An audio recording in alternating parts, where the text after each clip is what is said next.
Now, in this demonstration, what I'm going to do is just pull up some specifications and take a look at them and show you how Cisco define their products to operate at different frequencies around the world. And it's very important to know this because when you order your Cisco products, you order them to be deployed in certain markets. You cannot just take a product that's been built for deployment in the US and take it to Europe because the frequency bands are slightly different. And if you take that access point and deploy it in Europe, you may be breaking the legal regulatory requirements.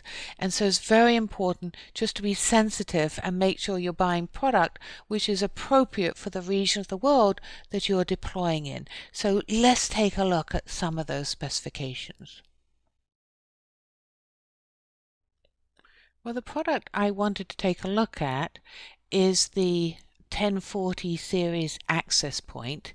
This is one of my favorite Cisco access points. It's for deployment in a small business setting. It's an entry-level 802.11n device. Up here you can actually see the name of the datasheet should you actually want to pull this and take a look at it.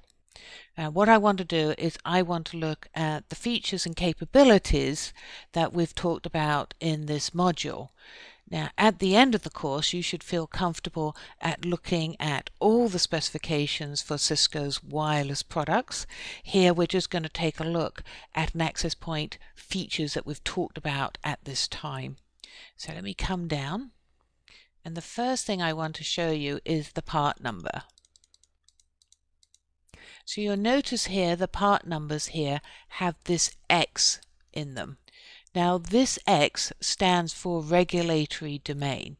So depending on which country you're deploying it in, you would find a product with a part number that was specific for that country. And so if we come down a little bit more, you can see here the actual regulatory domains, what the letters are. So you can see here letter A, C, E, etc. Now I happen to know letter A is for Canada and North America. So I know that if I was buying a product for North America, it would have the letter A in it and it would operate in those bands. Now if you're not sure what letter you are, i.e. what your regulatory domain is, there's a document that you can take a look at. This document is called the Wireless LAN Compliance Status, and when you pull this document, always make sure that you do have the latest document, and this really covers all of the wireless LAN products that Cisco is shipping. And again, up here, the data sheet, the product data sheet number I've included for you, should you want to take a look at this. Now, if you come down, it's got different products here, depending on what my product is. So I'd click on that if I'm deploying an N access point, or maybe a mesh access point. And then what you have is you have a list of countries. So if I come down here, you can see country A is Canada and the US, as I mentioned before. Mexico is N, and I can scroll down and find the country that I'm interested in for my Pacific product.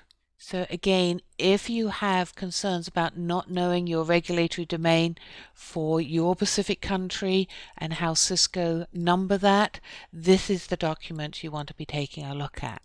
But the main thing we wanted to show on this demo is the fact that your access point will show the regulatory domain, and you need to buy the product for the right regulatory domain, the country you're deploying it in. And if you do that, then that product will conform to the regulatory and legal requirements of that country. If we come down a bit here, there's a couple of other things I wanted to show you. One is here is the transmit power, and just below that we have the antennas. Now this is an integrated antenna in this particular access point, so I don't have to worry about calculating my ERP and making sure I'm within the legal limits of my country, because Cisco's taken care of that as long as I buy a product with the right regulatory domain in it. However, if I did have external antennas, this is where I'd be looking. And here I'd be looking at my transmit power, and you can see here in the 2.4 as well as the 5 gigahertz band, and you may see some difference there depending on the product and what country you're deploying it in. And then down here, this is an internal antenna. If I was using an external antenna, I would see the same types of specifications, and you can see there's an antenna here for the 2.4 gigahertz band, an antenna for the 5 gigahertz band, and you can see that they have different gains. In the 2.4 gigahertz band, I have a 5 dBi gain. In the 5 gigahertz band, I have a 3 dBi gain. So again, if I was using external antennas, I would look at my transmit power and my antenna gain to make sure that I'm underneath my legal requirements for ERP. And again, we don't need to worry about that for Cisco product because they've already taken care of that as part of their product. Also notice here we talked about the beam width, and you can see here this is a 360-degree beam width, which tells me that this is an omni antenna. So think about this. I've taken my isotopic antenna, that perfect sphere, and I've squished it down to form this donut shape, giving me 360-degree coverage across the floor of my building that I'm deploying it, and giving me a 3 or a 4 dB gain depending on what frequency I'm deploying it on. So this would be deployed on the ceiling and then giving me a radiation pattern of 360 degrees. I'll mention this to you now. Never take an access point like this and deploy it on the wall. This access point has been designed with this antenna to give you a 360-degree coverage when deployed on the ceiling.